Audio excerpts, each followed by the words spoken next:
गंगा, तू ज्या प्रवासाला निघाली आहेस तो प्रवास सोपा नाहीये. प्रश्नांचा मागोवा घेताना माणसाच्या प्रवासात अडथळे जास्त येतात आणि तुझ्या प्रवासात ते अडथळे येणारच. कारण तू उत्तरांचा प्रवास नाही, न्यायाचा मागोवा घेतेस. जिथे सत्य उघड होणार असतं तिथे खोटं सर्वात जास्त तडफडतं. गंगा, तुझा प्रवास पूर्ण होणं हे कोणासाठी तरी धोकादायक आहे.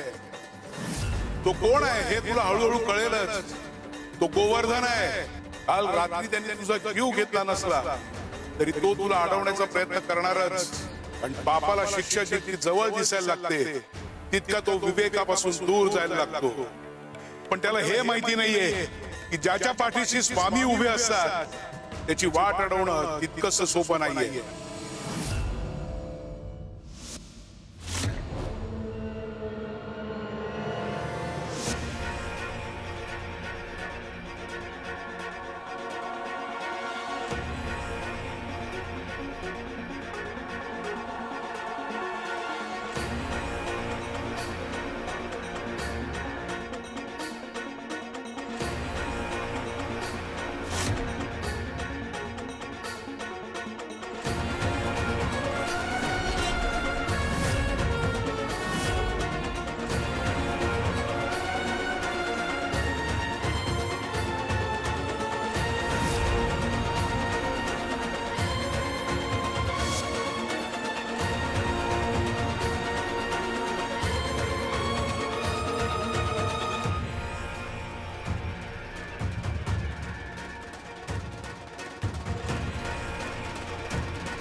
हे ढूल नर्मदा म्हणाली होती हे गावातल्या एका सराफाने बनवलंय.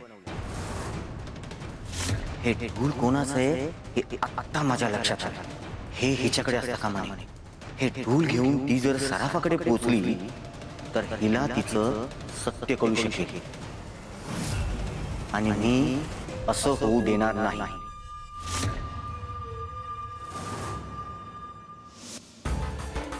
ही थैली ही जर गंगाच्या हातात राहिली असती तर माझ्यासाठी संकट ठरली असती.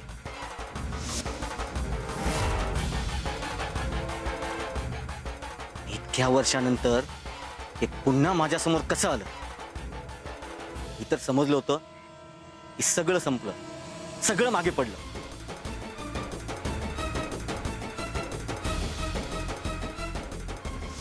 पाप हे सावलीसारखं असतंय. प्रकाश पडला की समोर येऊन उभं राहतंय. नाही, हे पुन्हा घडू शकत नाही. मी हे पुन्हा होऊ देणार नाही.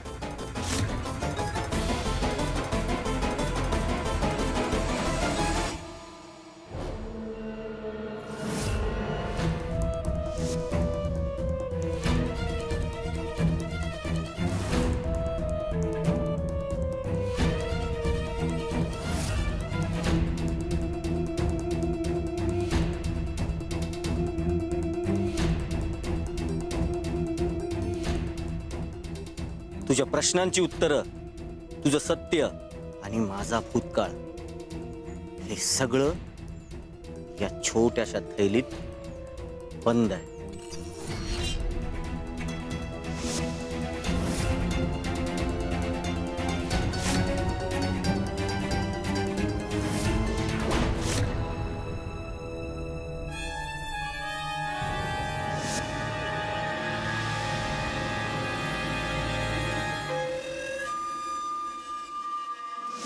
जर पुरावाच राहिला नाही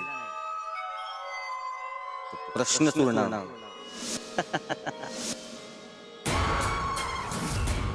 ना रहेगी बास ना बजेगी बासरी.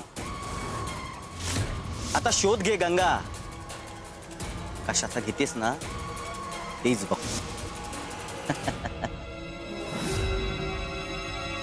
गोवर्धन, तुला वाटतंय तू जसे डूल भिरकवलेस तसंच तू केलेली पापही तू भिरकवून देशील आणि तुझी सुटका होईल. पण तसं होणार नाहीये. वस्तू फेकून देता येते पण कर्म नाही. आणि कर्म हे सावलीसारखं असतं. ते तुमच्या मागे चालत राहतं. उजेड कमी जास्त झाला तरी सावली तुमची साथ सोडत नाही. पापक्षालन करायचे दोनच मार्ग आहेत. पहिलं प्रायश्चित्त, चूक मान्य करून मनापासून पश्चाताप करणं आणि स्वतःच्या कर्मांचा भार स्वतः उचलणं. पण ते घ्यायला तू अजूनही तयार नाहीयेस. आणि दुसरा मार्ग म्हणजे शिक्षा. जिथे प्रायश्चित्त नाकारलं जातं तिथे शिक्षा अनिवार्य ठरते आणि तू स्वतः तुझ्या शिक्षेची वेळ जवळ आणतोयस. तू तुझी वाट बदलणार नाहीस हे आम्हाला दिसतंय. आता आम्हाला बघायचंय आमची भगवती चुकीच्या वाटेवर चाललीये, ती तिची वाट बदलते का? चुकीची वाट सोडण्यासाठी एक क्षणही पुरतो, पण हट्टच जर धरला तर आयुष्यही अपुरं पडतं.